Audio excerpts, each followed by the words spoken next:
Smart Impact, le débat RSE, la sobriété, ok, mais comment on fait? Changer de comportement, de mode de vie, d'organisation, plus facile à dire qu'à faire. Nos deux invités vont tenter de nous donner les clés pour engager une démarche plus durable et aller donc vers plus de sobriété. On reçoit un militant d'abord, Rémi Vanel, porte-parole du collectif pour un réveil écologique. Bonjour. Bonjour. Bienvenue sur le plateau de Smart Impact, un entrepreneur engagé qu'on connaît bien ici dans Smart Impact, Thomas Parouti, fondateur de l'agence Mieux. Bonjour Thomas. Bonjour Eva. Merci à tous les deux de nous accompagner. Ma première question sera assez simple. Est-ce que vous pouvez nous donner votre définition de la sobriété, peut-être d'un point de vue sociétal et ensuite du côté des entreprises, d'un point de vue sociétal, votre définition de la sobriété? Alors l'enjeu de la sobriété pour nous, c'est simplement de consommer moins d'énergie, de matière et de faire en sorte que notre économie soit moins dépendante de telle ou telle source de ressources minières, etc. Et ou d'énergie en particulier. On en parle cet hiver parce qu'il y a un grand enjeu et du coup on met des mesures d'urgence pour faire en sorte de moins consommer. Mais l'enjeu c'est vraiment ça, c'est moins consommer en valeur absolue de ressources et de matière. Je rebondis sur ce que vous dites, Thomas Parouti. C'est vrai que cette notion fait d'autant plus écho que nous connaissons aujourd'hui des difficultés d'approvisionnement, notamment sur les questions d'électricité. C'est vrai que le mot sobriété paraît d'autant plus d'actualité en ce moment. Il est complètement d'actualité. Alors après, ce qui est intéressant, quand on regarde un peu en arrière, c'est que la sobriété, c'est un terme qu'on utilise depuis toujours.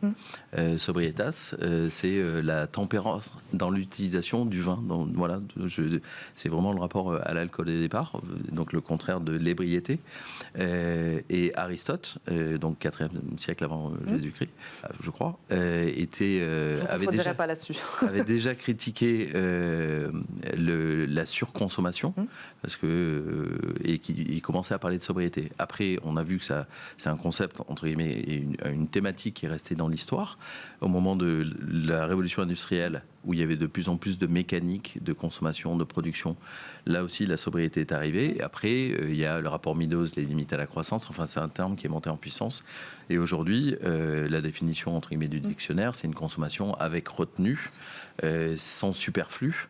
Donc, c'est bien le contraire de la croissance. Et quand Elisabeth Borne parle au MEDEF de sobriété et en même temps, elle demande aux entreprises de faire de la croissance, on voit bien que en même temps, là, il ne fonctionne pas. C'est presque du côté des entreprises que la question se pose. Tous les deux, vous avez parlé de consommer, donc consommer moins. En tout cas, sobriété, consommer moins. Du point de vue du consommateur, on l'entend, on le comprend, ça paraît plus simple. Du côté de l'entreprise, c'est difficile à faire. C'est-à-dire que déjà, on produit. Il faut réinventer son modèle économique. Alors, c'est la thématique générale du développement durable, mais c'est comment, tout à l'heure, Rémi parlait de consommation moins d'énergie, de consommer moins d'énergie, de consommer moins de ressources. Mais typiquement, quand on va éco-concevoir un produit, on va utiliser moins de matière ou peut-être plus de matière recyclée. Quand on va changer de modèle et proposer de la location au lieu de la vente, par exemple, quand Decathlon où Boulanger propose de louer des paddles. Cet été, ils ont mis en place sur les plages un système de location de paddles. Et Boulanger, on peut louer une machine, style l'appareil à raclette, les trucs comme ça.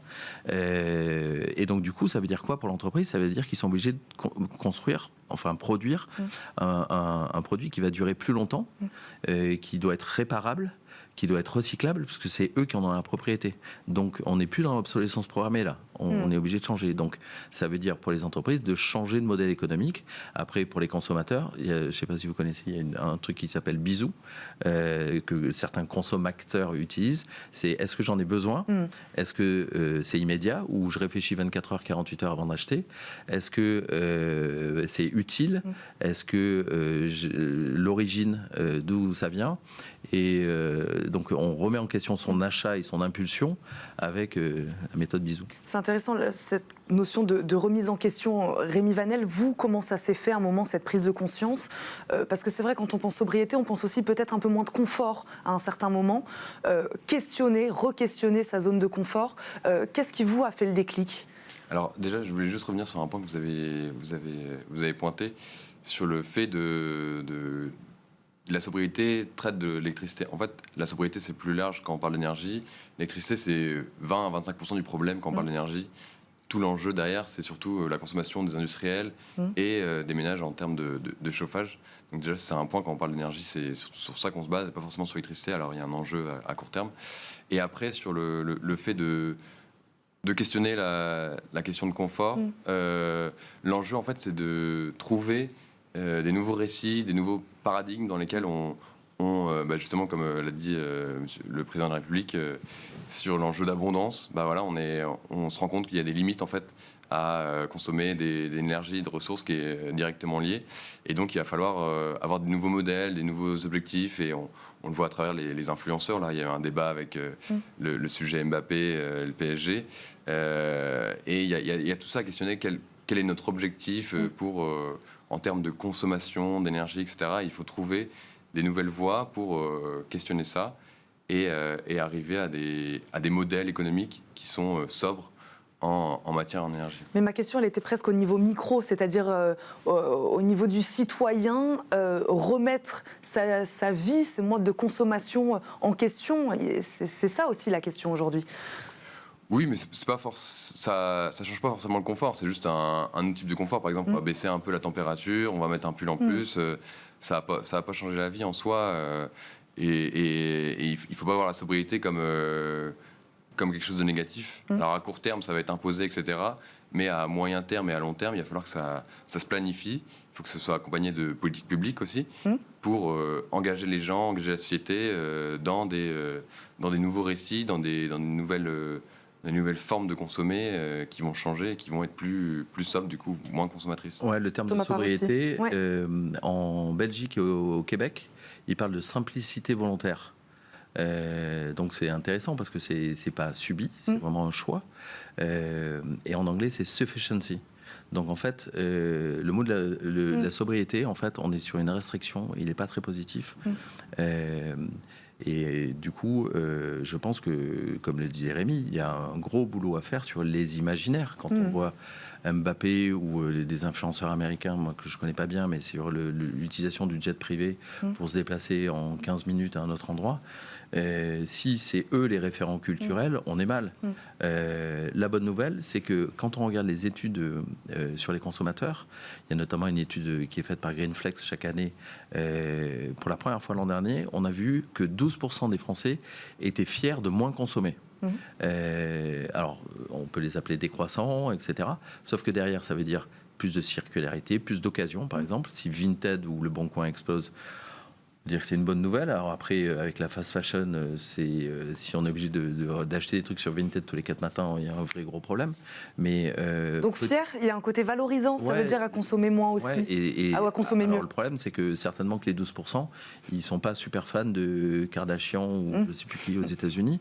Et ils ont certainement d'autres modèles. Peut-être que c'est plutôt Pierre Rabhi avec la frugalité, etc. Mais s'il commence à y avoir des consommateurs fiers, et 12%, c'est pas négligeable, et ces gens-là peuvent permettre d'embarquer d'autres Français. On a bien vu avec l'été quand même catastrophique qu'on vient de vivre, catastrophique sur le feu, les méga-feux, la déshydratation des sols, etc. Voilà, il y a une bascule qui est de plus en plus visible, forte, nécessaire. J'ai l'impression que les citoyens et les consommateurs sont en train de s'apercevoir qu'on est allé un peu trop loin et qu'on n'est pas obligé d'avoir cette consommation superflue. Alors après, la question, c'est quel est le juste niveau, quel est le bon niveau de consommation. Et c'est clair qu'en l'occurrence, le 19 degrés dans les entreprises, il est évoqué depuis super longtemps. On en reparle là depuis un mois ou deux, mais c'est la recommandation officielle depuis très longtemps. Et donc maintenant, il va falloir serrer la vis un peu partout. Et les entreprises sont en train de nommer, un peu à la demande d'Elisabeth Borne, un monsieur ou madame sobriété dans l'entreprise. Au sein du Collège des directeurs développement durable, ils parlent pas mal de ça en ce moment. Voilà, pour voir comment... Alors, sur l'énergie, comme en fait l'énergie coûte, c'est plutôt positif pour l'entreprise parce qu'elle va moins gaspiller, mais il va falloir que ça soit aussi dans son modèle économique, quoi. Plus de circularité, plus de réparabilité, plus de location, enfin, il faut changer le modèle économique. Et les pouvoirs publics ont un rôle à jouer aussi là-dessus, c'est ce que vous disiez. Évidemment. Pour impulser ce modèle-là, ce nouveau modèle. Évidemment, et puis pour planifier, pour faire en sorte que ça s'ancre à moyen long terme, parce qu'on a connu par exemple avec des chocs pétroliers dans les années 80, 70-80, où on avait des communications de l'État qui étaient moins consommées, etc. Mais le problème, c'est qu'après, c'est reparti à la consommation de masse.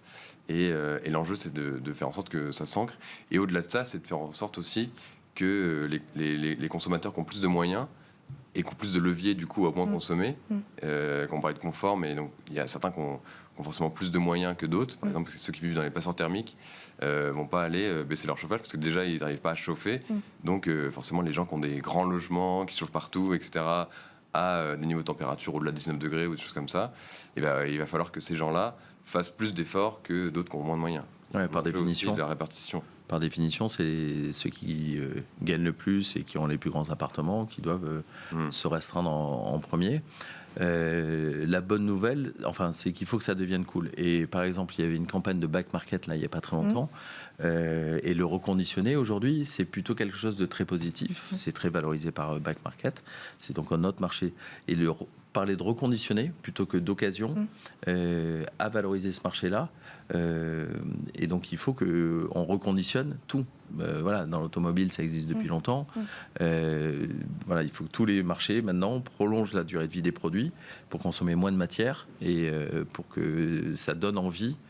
Par exemple, dans le mobilier, il y a une entreprise qui était venue l'an dernier qui s'appelle Fairspace et qui propose que du mobilier reconditionné dans les entreprises. Ça, c'est une façon de se restreindre et de réduire son utilisation de matière.